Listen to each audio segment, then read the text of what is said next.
Hey guys, my name is Stefano. I got this cool old Bible from my stepdad, and it has a lot of information in it, and I think it's important for everybody to hear it. So I'm gonna go ahead and start reading and posting on YouTube. I'm gonna show you the Bible real quick just so you can see why I think it's so cool. It's ancient. It's falling apart.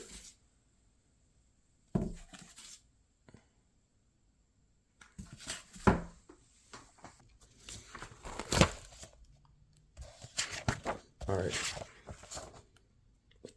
Let's go ahead and start reading. Don't got time to waste.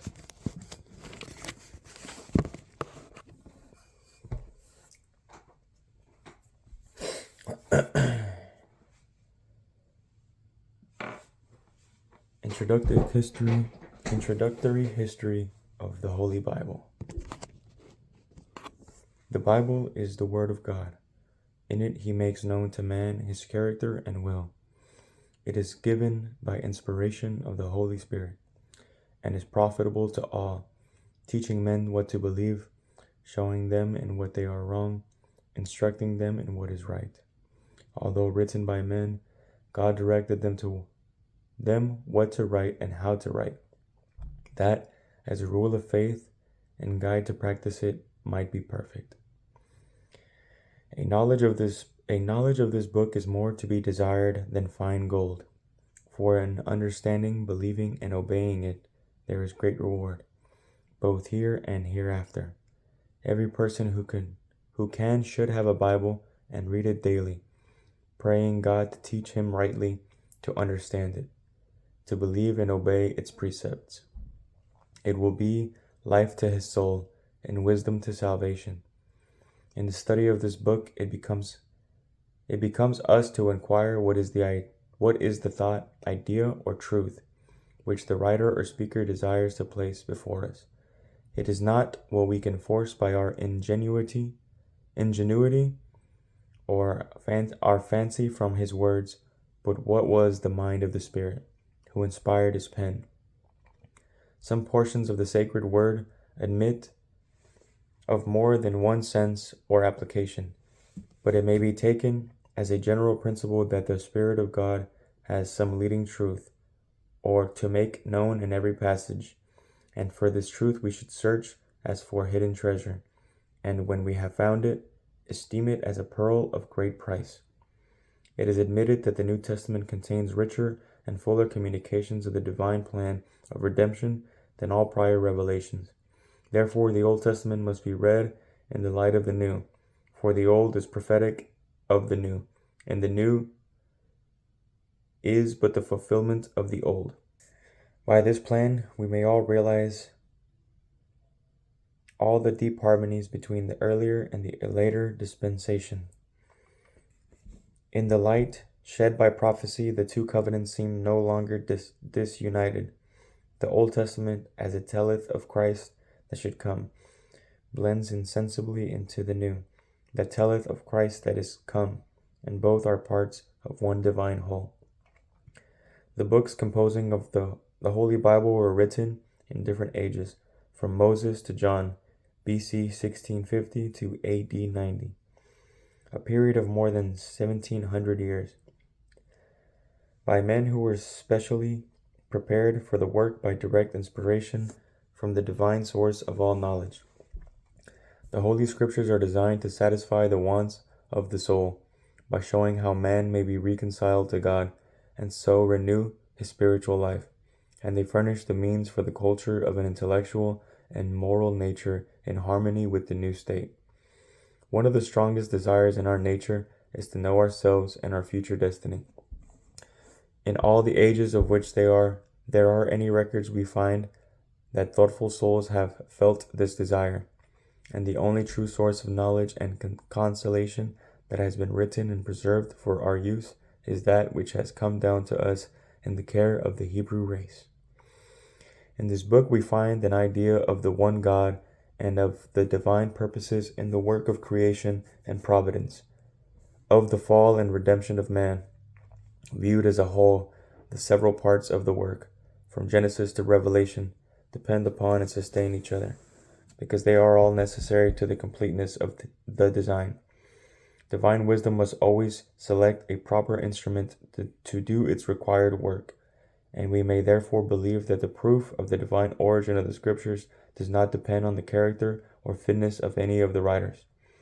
There is a peculiar superhuman spirit appearing in the truths and precepts of this priceless record, in the purity and justice of its moral distinctions, its moral law, which is the only correct standard in morals, its accounts of the divine solicitude for the sins of men, and the means used to promote upright conduct, its clear ideas of the mercy of the Divine Father, its wonderful analysis of the character of man, his state of sin, and the change necessary to salvation, the peculiar character of redeemed souls, the certain punishment of wrongdoing, its divine promises, and their influence on the heart, its consolations in trials and sufferings, and its preparation for death.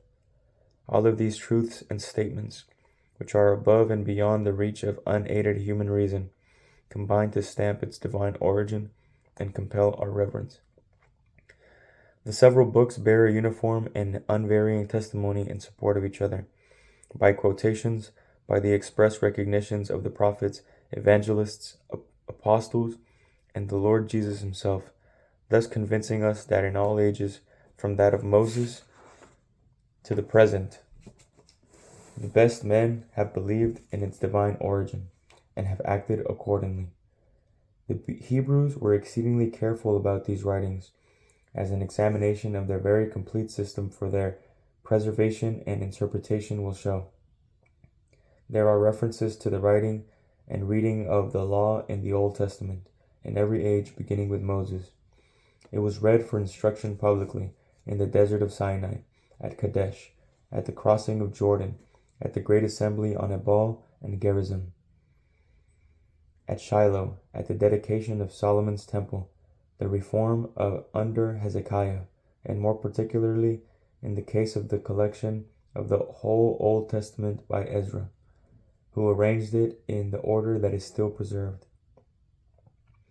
The settlement of the canon in its present form is dated from the close of the captivity in Babylon.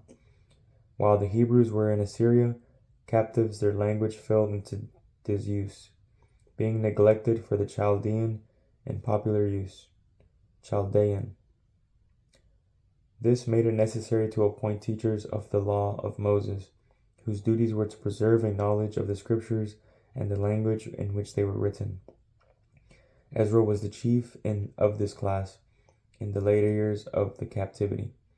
He returned to Jerusalem from Babylon with the exiles, where he completed his great work of compiling, or rather arranging in chronological order, the sacred books, for which service he was called the second Moses, and was dignified with the title of scribe in Hebrew Sofer.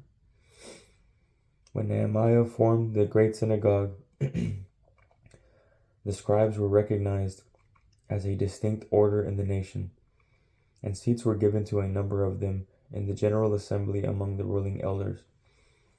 The work of this body of learned and devout men was 1. To make the only copies of the sacred Scriptures that were allowed to be used, 2. To count the letters in every book, and the number of times that each letter occurred in each book and in all the books, 3. To read the law in public on the Sabbath and festival days, to lecture to their disciples, students of the law, on the meaning of the Holy Scriptures, 5. To arrange the liturgy for public worship, 6. To form the traditions, 7. To protect the law by bylaws which directed how to copy, keep, and interpret the holy writings, to correct any accidental errors in the original text, 9. To add the sacred canon, the books of the prophets and of the poets. The writings were not added to the text of the Scriptures, but were put on the margin, near the text which they explained or corrected. Their rules may be judged of from 2 specimens, except every one keep them, the scriptures whole and undefiled. Except everyone do keep them, the scriptures, whole and undefiled. Without doubt, he shall perish everlastingly. And 2, except a man believe them faithfully, he cannot be saved. This order of learned and devout men continued as a distinct class from BC 458, the end of the captivity in Babylon, to BC 300, when the order became extinct at the death of Simon Just. A parallel historical witness is found in the sect of Samaritans, who separated from the Jews after the captivity, being composed of Jews and Chaldeans, built a temple on Mount Gerizim, made a new creed, and copied the Pentateuch only out of the law for their own use. The mutual hatred between the Samaritans and Jews put it out of the case to suppose that there could have been a collusion between them to add to or change a single word or letter of the sacred writings. And both parties strove to convince the world that their particular copy of the law was more ancient. They differ but in a very few particulars, which may all be accounted for chiefly as errors of the copyists. Succeeding the scribes were certain teachers of the law, who were called sages, wise ones, elders, and doctors, Tanaim. Their duties were almost identical with those of the scribes, whom they succeeded. So from age to age, as society changed or new circumstances arose, the interpretations of the scriptures were changed to suit the new state of things. The writings of the scribes were explained by the doctors, and these by later teachers, when a vast mass of writings accumulated, which formed what is called the Talmud. The Talmud is composed of 2 parts, the Mishnah, which is the oral law, and the Gemara, the traditions. The doctors were very important and influential in the nation. It was among them that Joseph and Mary found the child Jesus explaining the simple truth of the scripture in contrast to the misty and almost blind superstition of the commentators. The order of the doctors continued as a distinct body from BC 200 to AD 220. The Pharisees were a sect of patriotic and devout Jews, whose idea was to make Israel a nation of priests, in fact, as well as it was in their law as written by Moses, and it was the duty of each member to strive, by religious study and preparation for the office of a rabbi, teacher, to become a priest in spirit, although not of the house of Levi, believing that God had given all men alike the kingdoms, priesthood, and holiness. They assumed the duty of special guardians of the Holy Scriptures. The Essenes were simply intensified Pharisees, adding to their duties and professions the self-denial of a life of celibacy, and their example and influence were most beneficial to the nation. They were also jealous custodians of the Scripture. These various orders of learned men cared for the holy books during a period of more than 700 years, ending about 300 years after Christ.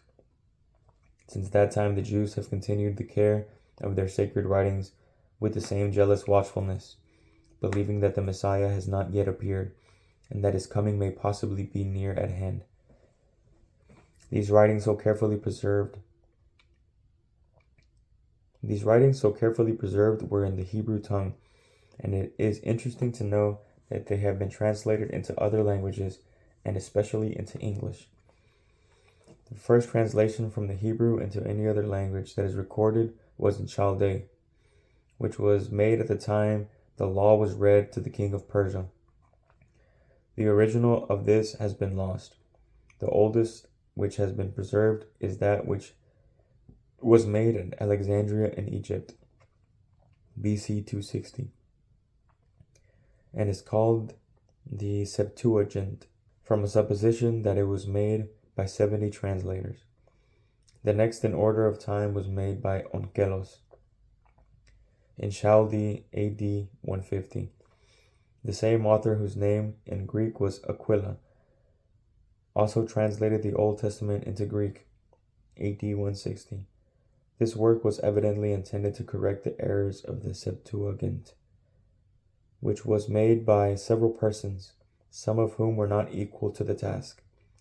Besides, the state of public opinion at the time permitted the translators to give the general sense of the original instead of following the literal text. The Septuagint was also corrected by Theodosian, and about the same time, 2nd century, Symmachus made a version in Greek for the use of the Ebionites, which is correct, pure, and elegant in style and direction. In the time of the apostles, there were many copies of the Gospels for the use of the church and in different cities in the languages of the localities: Greek, Latin, Hebrew, Syriac, Coptic, Ethiopic, and Arabic. But the authors of these works are now unknown. The Ethiopic version was written in the sacred Ge'ez, the dialect of Aksum, in the 4th century. The Coptic and Memphitic versions were soon made after, and the Coptic is now in use in Egypt. The Syriac, called Peshito, single literal, was made from the Hebrew and Greek about AD 200, and had become almost obsolete as early as the 4th century. The work included the whole Bible with the Apocrypha. Paul of Tella made a version of the Septuagint at Alexandria, AD 617, which was extremely literal, every Greek word being rendered by one in Syriac. The Thebaid version in the common dialect of Egypt was made in the 3rd century, but soon fell into disuse, especially among scholars who preferred the more elegant Coptic. The Gothic version was made about AD 383 by Ulfilas. There is a copy of the original edition in Uppsala, Sweden. The great works of Origen consumed 28 years of his life, and consist of homilies and commentaries, written with every evidence of scholarship and untiring research, extended into all Bible lands. He first arranged 4 versions on the same page for comparison of the text of each with the others as to correctness, as follows: Septuagint at 1, 2 Aquila, 3 Symmachus, 4 Theodosian. Afterward he added 2 others, making what is known as the hexapla, 6 parts. Some portions of the Gospels were in 8 versions. The whole work comprised nearly 50 volumes folio, of which only a very few pages are in existence now. The Veneto Greek version is dated AD 875. Tertullian, born AD 160, died 245. Describes a Latin version of the Gospels, which had influence to a great degree on the popular speech, elevating it to a higher standard of excellence. It is only possible that the Old Testament has been translated into Latin before the crucifixion, but there is no record of such a fact, although indirect evidence may be seen in the similarity of style of the Old and New Testaments as they are found in the version which was used before Jerome's was made. The extensive influence of the Scriptures in the early ages may be gathered from the remark so often repeated that the whole Bible could be gathered from the writings of the early Scriptures, so copious were their quotations. The great scholar who above all others succeeded in making the most valuable version of the Scriptures in the Latin tongue was Jerome, whose name as written in Latin was Eusebius Hieronymus Sophronius, born AD 329 at Stridon, died 420 at Bethlehem. He was a student and a traveler from his youth, and a patient gatherer of knowledge knowledge serviceable in its great undertaking in all parts of the Christian world. His version was for more than 8 centuries the great bulwark of the church in the west of Europe, as the Septuagint was of the church in the east. His work has not come down to us entire, for the present Vulgate Douay Bible has in it the work of many hands. The work of translating the Bible in Germany was begun about the year AD 860 in a poetical narrative of the life of Jesus by Ottfried of Weissenberg. Psalms, Canticles, and Genesis were also done in meter soon after. A poetical version of the historical books appeared in the 13th century.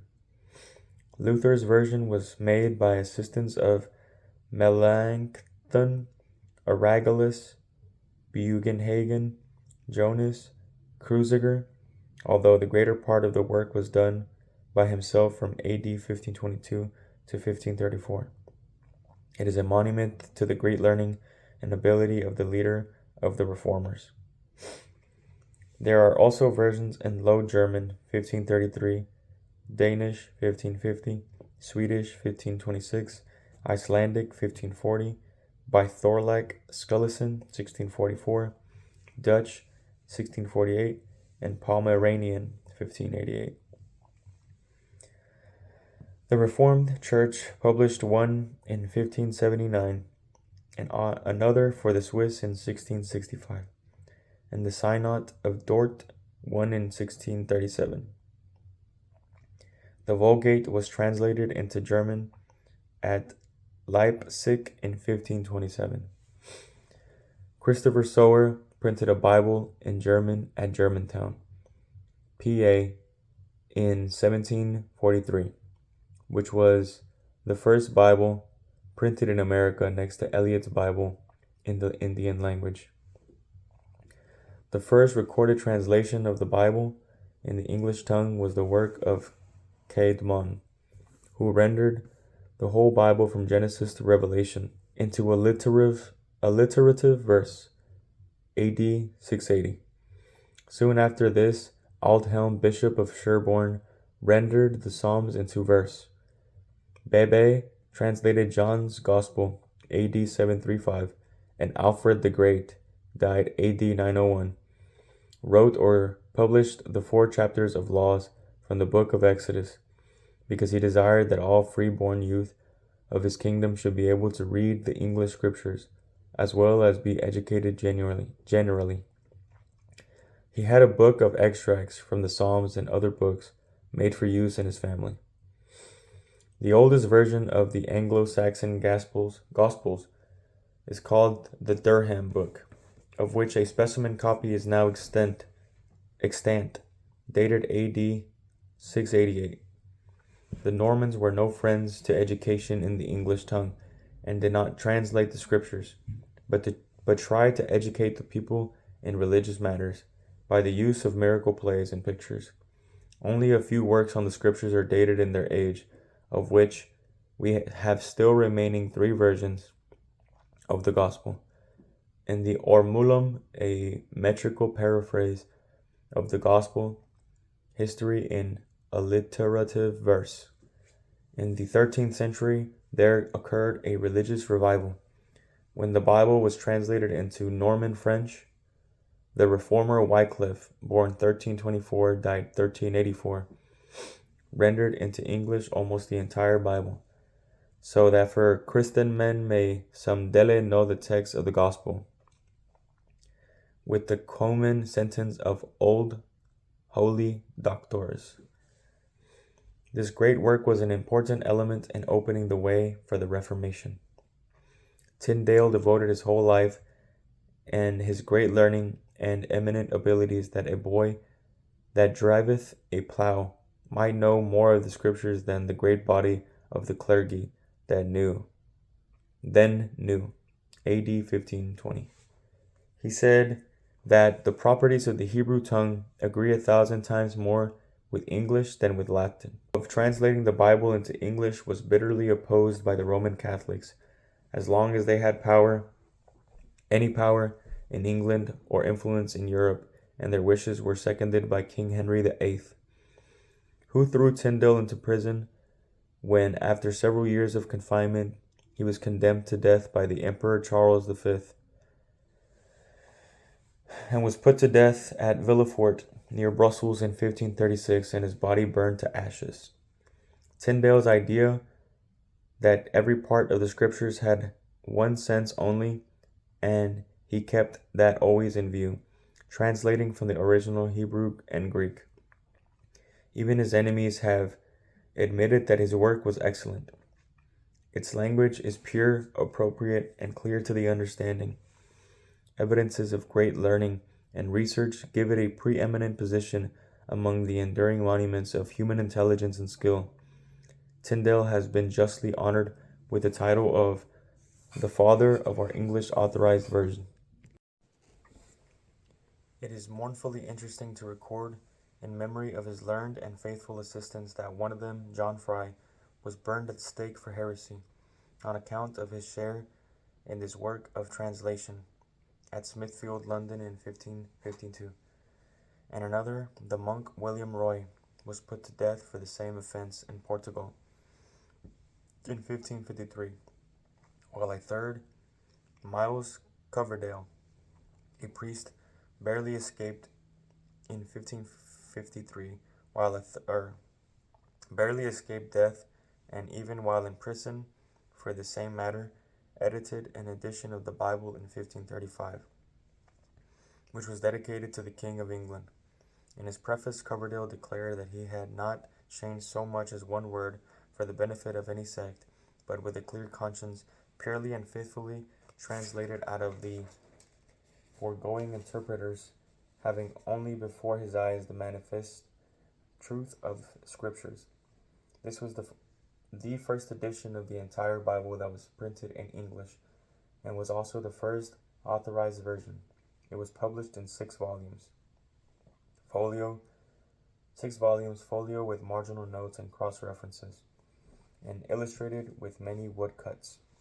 Lord Cromwell, secretary to Henry VIII, Vicar General in Church Affairs, favored this edition, and by the King's authority published a decree commanding every person or proprietary of every parish church within the realm should, before the 1st of August 1536, provide a book of the whole Bible, both in Latin and English, and lay it in the choir for every man that would to look and read therein. Tyndale's version was edited by the martyr John Rogers, who prudently assumed the name of Thomas Matthewy as a disguise because of the enemies of Tyndale, whose intimate friend he was. This edition followed Tyndale's version as far as the end of Chronicles, and that of Rogers for the rest. Many woodcuts embellished both the Old and New Testaments, the book of Revelation having one to each chapter. Cranmer presented a copy of it to Lord Cromwell in 1558, asking his intercession with the king for the royal authority, which was granted. A royal proclamation also informed the people that printed in the English language should be used for instruction in every parish church. The Roman party still opposed the printing of the Bible in English with all their might, and especially its free distribution and use by the people. But the friends of the Reformation were encouraged, and the people all over England attended in crowds to hear the book read. Henry VIII sanctioned an edition and asked permission from Francis I to print it in France, and this having been granted, the work was forwarded under the care of Coverdale until the enterprise was defeated by the Inquisition, and the whole edition of 2,500 copies was ordered to be burned. A few copies were saved with the type and presses, and the work was completed in England in 1539. Henry VIII's supremacy and freedom in church matters from the Pope of Rome was settled by Parliament in 1534, the year in which the Church of England was established, and from that time the work of translating and printing the Bible in the English language has been a powerful aid in the work of the Great Reformation. Although the Roman party, led by Gardiner, Bishop of Winchester, opposed the measure, both in public and in private, yet the king favored it, on account partly of the great influence of Queen Anne Boleyn. An edition was printed by Whitchurch in Grafton, with a frontispiece of great beauty, designed by Holbein. A corrected reprint of Matthew's Bible was issued by Richard Taverner in 1539, under the patronage of Lord Cromwell, to whom the king granted the exclusive privilege of printing English Bibles for 5 years. After the death of Lord Cromwell in 1540, the Roman party gained such strength that Parliament was influenced to pass a law abolishing Tyndale's version, because it was said to have been full of errors and to produce many evils, heresies, and mischiefs, destructive of the harmony and peace of the realm. Under this act, Grafton was imprisoned, fined a large sum, and released only under a heavy bond that he would not print or sell English Bibles.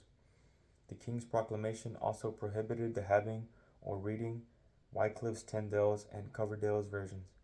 Under Edward VI, the restrictions against having and reading the Bible in English were removed, and it was ordered that parsons and others in the church service should have the scriptures in both Latin and English, with the paraphrase of Erasmus in English, and also that the Mass should be said in English.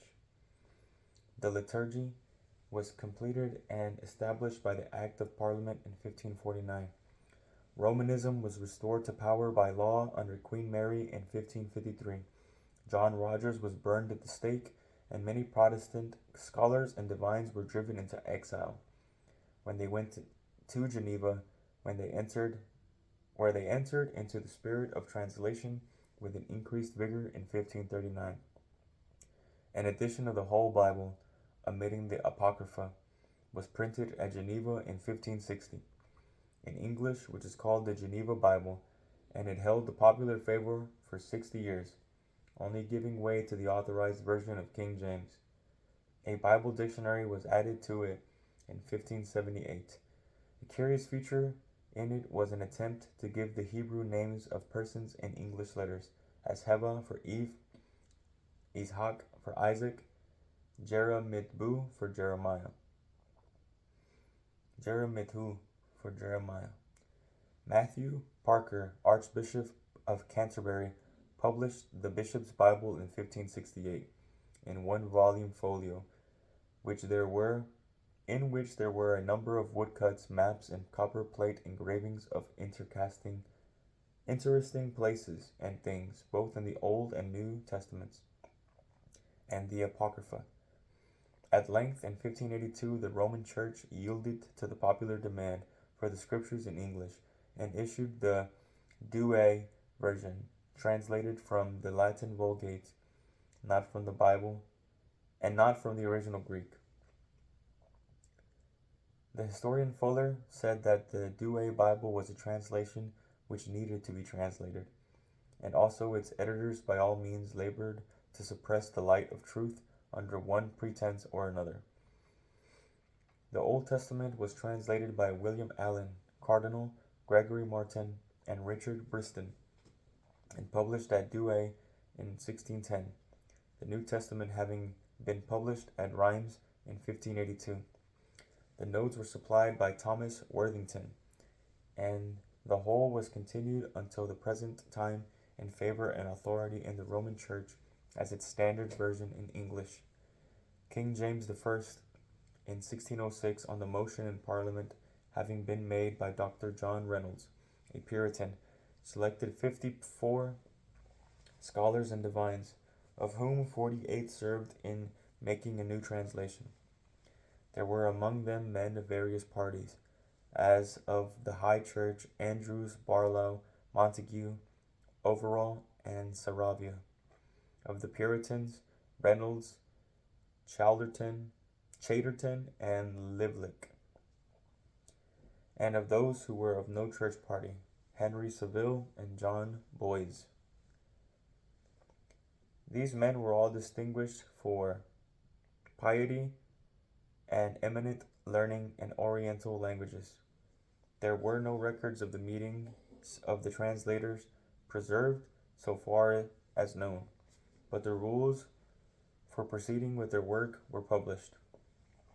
When each company had met together to examine and agree upon the readings of the text, one of the party would read the translation, while the others held in their hands some version of the scriptures in either one of the learned tongues, and if any error or fault was noticed, they spoke. If not, he read on. The work was completed in 3 years. The introduction and argument of each book were written by Thomas Bilson, Bishop of Winchester, and Dr. Smith. The preface was the work of Dr. Miles Smith, who was afterward Bishop of Gloucester. In this he says, "We building upon their foundation that went before us, and being holpen by their labors, do endeavor to make better that which they left so good. No man, we are sure, hath cause to mistake us. They, we persuaded ourselves, if they were alive, would thank us." And he also said that it was their aim not to make a translation, nor yet to make a bad one a good one, but to make a good one better, or out of many good ones, one principal good one. The work was completed and published in 1611 with the following title: The Holy Bible, containing the Old Testament and the newly translated out of the original tongues, and with their former translations diligently compared and revised by his majestic special commandment, and printed at London by Robert Barker, printer to the King's most excellent majesty. 1611. The only pay these men received for their long and faithful service was £30 to each one of the 6 editors who made the last revision by the company of stationers. The king would not pay out of his own treasury, and only gave a shadowy promise of 1,000 marks, about $4,000, by an invitation to the archbishops and bishops to collect money from those willing to contribute, but nothing came of it. The authorized version, published under the sanction of King James I in 1611, from which this Bible is a copy, without change, except in a few cases of orthography, such as original for original, as it stands in the title of 1611, has been everywhere commended for its faithfulness to the original Hebrew and Greek scriptures, its pure and forcible English, its plain but dignified forms of expression, and its idiom, true to the genius of our tongue, as all that can be desired. Its chief value to the English-speaking world is its pure English, which dates from a time before the introduction of the vast number of words from the modern languages, which more often obscure the meaning than help to a clear idea of what is in the mind. Addison, the eminent critic, says the translators of the Bible were masters of the English style, far fitter for that work than any we see in our present writings. The best writers from that day to this have clothed their choicest thought in the pure idiom, so that its influence may be traced all through English literature. This account of the history of the Bible from Ezra to the present does not depend on the mere written statements of writers, for students will always find an abundance of material from antiquity, such as manuscripts, inscriptions on stones, and on coins, which witness to the same facts, and establish the age and condition of certain writings, or even particular statements. A detailed notice of some of these monuments is given in the dictionary. In this volume, with engravings of many specimens, the amount of this evidence is a matter of great importance, for it might be possible to raise a question of probable forgery and imposition if there was but one original, and it is therefore satisfactory to know that these are of Hebrew and of Greek manuscripts, dated 469. Of the manuscripts, it may be said that there is not the least question as to the antiquity of any one of the specimens. They have lain hidden from sight for several centuries, and in various out-of-the-way places in different parts of the world. They were found in the dirty and neglected chambers and cells of the monks, from the dusty and long-neglected cells of the monasteries near the Natron lakes and at Thebes, Egypt, from the forgotten and long closed-up rooms in the Greek monasteries in Albania, from the libraries on Mount Athos, where it was noticed that the ignorant monks had for ages used the almost priceless volumes for seats, from the Crimea and from Odessa, where there is a Bible Society which has collected valuable specimens from all over the Eastern world, from the Jews in China, Malabar in India, from Mount Sinai, and in some of these places they had been forgotten for centuries, and were in some instances covered with the dust of 1,000 years, putting the case beyond all possibility of imposition, forgery, or collusion. Evidence derived from documents could not go any farther, and our reason is satisfied with our faith quickened. Satisfied and our faith quickened. The critical examination of these monuments has been the most severe in the present age, as well as in others, both by friends and critics, until a school of Bible criticism has been established whose laws and rules, which have been derived from the best knowledge of language and archaeology, are as carefully arranged as human ingenuity can devise. The age in which any particular book is written, the nation, class, scholarship, and relative genius of the writer, his motives, his own work, and that of his assistants, his quotations, and finally whether his text has been changed or is as originally written, and often the very material on which it was written, can be very nearly determined. While the printing of the Bible is a means of making copies that are as free from error in 1,000 copies as in one, still this uniformity is not in itself a proof of correctness, for the printed text is but a copy of some ancient manuscript, and if there was an error in it, that is of course repeated in the printed text, so it has been the special object of some of the best scholars and critics during the last half-century to collect ancient manuscripts, compare their readings, balance the probabilities in favor of one or another text by every known guide and criticism, until from the multitude of various readings, errors of copyists and additions of commentators have been cleared out, and a text left which is believed to be almost, if not exactly, as written by the authors, or at least such as was received by the church and the scholars as the text in early ages. The authority matters of faith and doctrine is not here a subject of discussion, it being the work of the preacher and theologian. We may now conclude that the best men in all ages, from the time of Jeremiah to the present, a period of nearly 24 centuries, have believed that the Pentateuch to be a divinely inspired history and code of laws, and have added from time to time other books which they believed were equally entitled to reverence, such as the prophets, Psalms, and the New Testament, while they have at the same time rejected many books that have been offered as having an equal claim to divine inspiration.